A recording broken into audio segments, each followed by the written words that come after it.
கார்த்திக் ரேவதி சீரியலில் ஒரு குட்டி ப்ரோமோ வந்திருக்குது. என்ன நடக்க போகுதுன்னு பார்க்கலாம். வாங்க வீடியோக்குள்ள போகலாம். சந்திராவை பார்க்கறக்காக சிவனாண்டியும் முத்துவேலும் போலீஸ் ஸ்டேஷனுக்கு போயிருக்காங்க. அங்கே போய் சந்திராவை பார்த்ததும் அழுக ஆரம்பிக்கிறாங்க. என்ன சந்திரா, உனக்கா இப்படி ஒரு நிலைமைன்னு சொல்கிறாரு சிவனாண்டி.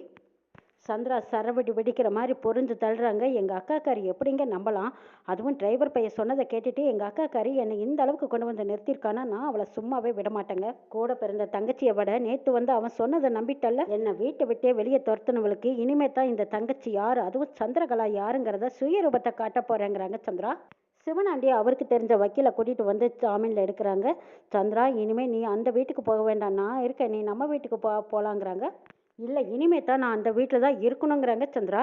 அது எப்படி சந்திரா, அவள் தான் உன்னை ஆகாதுன்னு சொல்லி வீட்டை விட்டே வெளியே விரட்டிட்டாங்கல்ல, திரும்பவும் அந்த வீட்டில் நீ எப்படி போவ? அந்த வீட்டுக்கு நீ எதுக்கு போகிற? வேண்டாவா, நம்ம வீட்டுக்கு போகலாங்கிறாரு சிவனாண்டி. எங்கள் அக்காக்காருக்கு இனிமே தான் நான் யாருன்னு காட்டணும், அதனால நான் அந்த வீட்டில் தாங்க இருக்கணும். அவள் வேண்டான்னு வெறுத்தாலும் அவள் மனசை எப்படி மாற்றணுமோ அப்படி மாற்றி நான் அந்த வீட்டில் தான் போய் உட்கார போகிறேன், அப்படி நான் மாற்ற முடியுங்கிறாங்க சந்திரா. வீட்டில் சாமுண்டீஸ்வரி சந்திராவை ஜெயிலுக்கு அனுப்பிச்சிட்டுமேனு வர வருத்தத்தில் சாப்பிடாம உங்காமல் திங்காமல் கிடக்குறாங்க. லட்சுமி அம்மா வந்து சொல்கிறாங்க, இதை பாருங்கம்மா, நீங்கள் சாப்பிடவே இல்லை, காலையிலேருந்து சாப்பிடல, இப்போவும் சாப்பிடாம இருந்தால் உடம்பு எடுத்துக்காக கொஞ்சமாச்சு சாப்பிடலாம் வாங்கன்னு கூப்பிடுறாங்க லட்சுமி.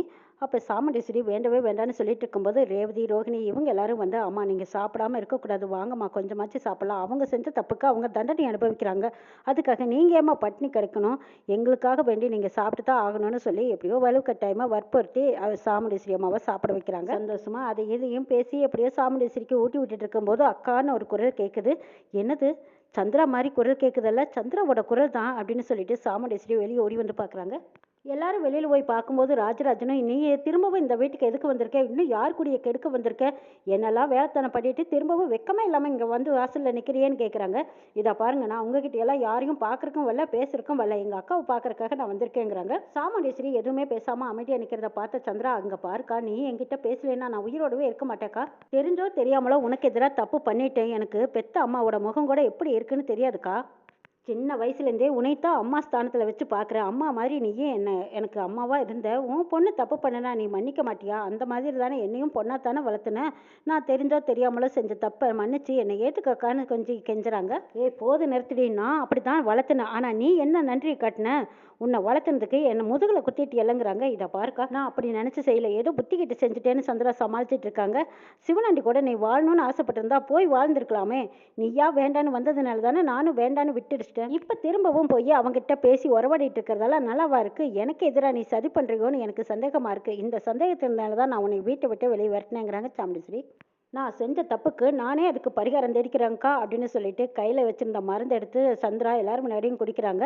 இதை பார்த்து சாமுண்டீஸ்வரி ஓடி போய், சந்திரா என்னடி காரியம் பண்ணி வச்சிருக்க, முதல்ல வீசுடி அப்படின்னு சொல்லி அந்த பாட்டிலை பிடிங்கி வீசுறாங்க. என்னையே நீ தப்பாக நினச்சதுக்கப்புறம் நான் இந்த உலகத்தில் இனிமேல் உயிரோடு இருந்து என்ன பண்ண போகிறேன், என்னைய தப்பாக நினச்சதுக்கப்புறம் இனிமேல் நான் நீ இல்லாமல் வாழ முடியாதுக்கா, நான் சாகிறேன் அப்படின்னு சொல்லி நடிக்கிறாங்க சந்திரா. இதை பார்த்துட்டு இருந்த சாமுண்டீஸ்வரி ஓடி போய் அந்த பாட்டிலை திருப்பி தூக்கி வீசிட்டு கட்டி பிடிச்சி அழுக ஆரம்பிக்கிறாங்க. சந்திரா, உன்னை பிரிஞ்சு என்னால் இருக்க முடியாதுடி, ஏதோ தெரிஞ்சோ தெரியாமலே நீ தப்பு பண்ணிட்டு அதுக்காக தான் மன்னிப்பு கேட்டுட்டியல்ல, திரும்ப எதுக்கு இப்படி ஒரு முடிவு எடுக்கிறேன், இனிமேல் இந்த மாதிரி முடிவெல்லாம் எடுக்காதடி, நான் இருக்க உனக்குன்னு சொல்கிறாங்க சாமுண்டீஸ்வரி. இவங்க பேசுறது பண்ணுறது எல்லாம் பார்த்துட்டு இருந்த மயில் வாகனம் கார்த்திகிட்ட சொல்கிறாங்க, என்ன சகலை இது, இவங்க பேசுறது பண்ணுறதெல்லாம் பார்த்தா சரியான நடிப்பு போல இருக்குது, இந்த நடிப்புக்கு அத்தையும் சரி சரின்னு சம்மதம் சொல்கிற மாதிரியெல்லாம் இருக்குது, ஐயோ இது எங்கே போய் முடிவு போகுதோ தெரியலையேங்கிறாங்க மயில் வாகனம். சரி விடுங்க பார்த்துக்கலாங்கிறாங்க கார்த்தி. சாமுண்டீஸ்வரி சந்திராவை கட்டி பிடிச்சி அழுதுதான், சந்திரா அக்கா நீ என்னை மன்னிச்சிட்டியான்னு கேட்குறாங்க. என்னடி இப்படியெல்லாம் கேட்குற, நான் உன் அக்காடி, என் பொண்ணுங்க தப்பு பண்ணனா அவங்கள நான் மன்னிச்சு ஏற்றுக்கிறது இல்லையா, என் பொண்ணுங்களே எத்தனையோ தப்பு பண்ணியிருக்காங்க, அவங்களையெல்லாம் மன்னிச்சு ஏற்றுக்கிட்ட மாதிரி தான் இப்போ உன்னையும் நான் மன்னிச்சிட்டேன்டி, நீ வீட்டுக்குள்ளே வா, நீ இல்லாமல் என்னால் இருக்க முடியாது அப்படின்னு சாமுண்டீஸ்வரி சந்திரா கிட்ட சொல்லி அவங்கள வீட்டுக்குள்ளே கூட்டிகிட்டு போகிறாங்க. சந்திரா, உனக்கு உன் புருஷன் கூட சேர்ந்து வாழணும்னு ஆசை இருந்தால் சொல்லு, நான் சிவனாண்டி கிட்ட பேசி உன்னை சேர்த்து வைக்கிறேங்கிறாங்க. இதை கேட்ட சந்திரா, சி என்னக்கா நீ மறுபடியும் இதே மாதிரி பேசுகிற, எனக்கு அவர் கூடவெல்லாம் சேர்ந்து வாழணுங்கிற ஆசையே கிடையாதுக்கா, உன் கூட தான் சேர்ந்து இருக்கணுங்கிறது என்னோட ஆசை, நான் ஆயுசுக்கும் உன் தங்கச்சியாகவே இருந்து வாழ்ந்துட்டு போகிறேங்கிறாங்க சந்திரா. சாமுண்டீஸ்வரி சந்திராவை வீட்டுக்குள்ளே கூட்டிகிட்டு வந்ததும் ரேவதி, ரோஹிணி இவங்க எல்லாருக்குமே பிடிக்கல. ஏமா இப்படி பண்ணுறீங்க, ஏமா சித்தியோட செய்கை எதுவுமே நம்மளுக்கு பிடிக்கலன்னு தானே அவங்கள வீட்டை விட்டு வெளியே விரட்டி போலீஸில் பிடிச்சி கொடுத்தோம், திரும்பவும் அவங்கள வீட்டுக்குள்ளே கூட்டிகிட்டு வந்திருக்கீங்க, அவங்களோட குணம் என்றைக்குமே மாறாது, ஏமா இப்படி பண்ணீங்கன்னு கேட்குறாங்க.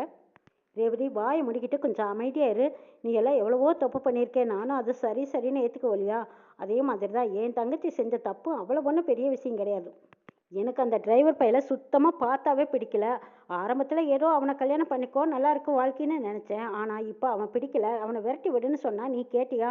உனக்கு பிடிச்ச மாதிரி தானே அவனை வீட்டுக்குள்ளே கூட்டிகிட்டு வந்து வச்சிருக்க. நீ இன்னும் அவனை பிடிச்சு போய் அவனை விடக்கூடாதுங்கிற முடிவில் நீ அவனோட தான் சேர்ந்து வாழணுங்கன்னு சொல்லிட்டு இருக்க. அதே மாதிரி தானே சந்திராவும் ஆசைப்பட்டிருக்கா. அவள் புருஷன் சிவனாண்டி கூட சேர்ந்து வாழணும்னு ஆசைப்பட்டிருக்கா. அப்படி ஒரு ஆசை இருந்தால் அவள் என்கிட்ட சொல்லியிருக்கலாம். எனக்கு பயந்துட்டு தானே அவள் சொல்லாமல் இருக்கா. தெரிஞ்சோ தெரியாமலோ சிவனாண்டியை போய் பார்த்துருக்கா. இது ஒரு பெரிய தப்பா? இதெல்லாம் ஒரு விஷயமே கிடையாதுங்கிறாங்க சாமுண்டீஸ்வரி. அம்மா பழசெல்லாம் கொஞ்சம் நினச்சி பாருங்க. கோயில் சிலை காணாத போனதுக்கு காரணமும் சித்தி தான். சித்தி தான் அந்த சிலையை எடுத்து சிவனாண்டி கிட்ட கொடுத்துருக்காங்க.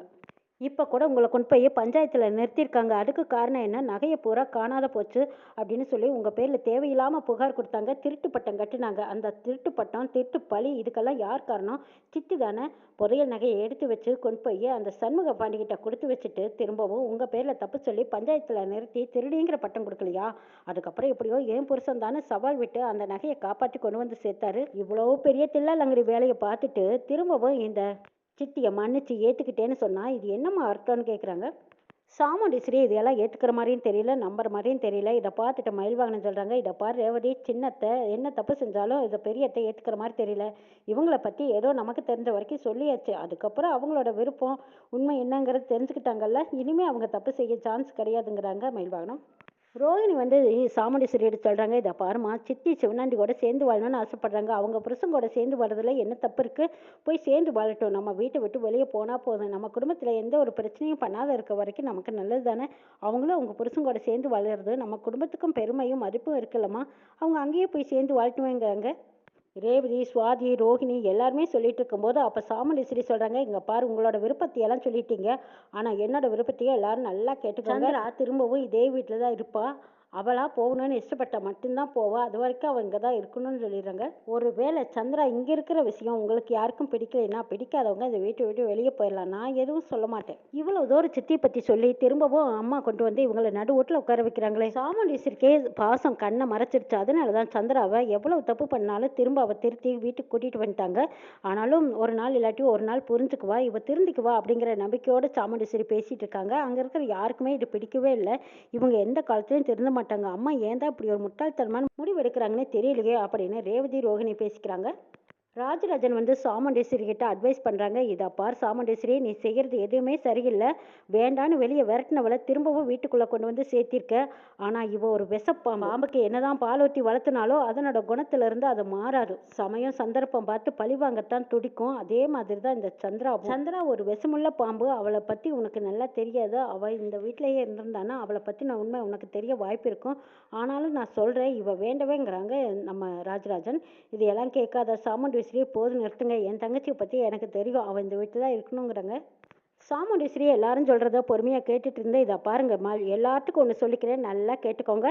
இனிமேல் என் தங்கச்சியை நான் பிரிஞ்சிருக்க முடியாது. அவள் என்ன தப்பு பண்ணாலும் சரி அந்த தப்பை மன்னிச்சு ஏற்றுக்கிற பக்குவம் எனக்கு இருக்குது.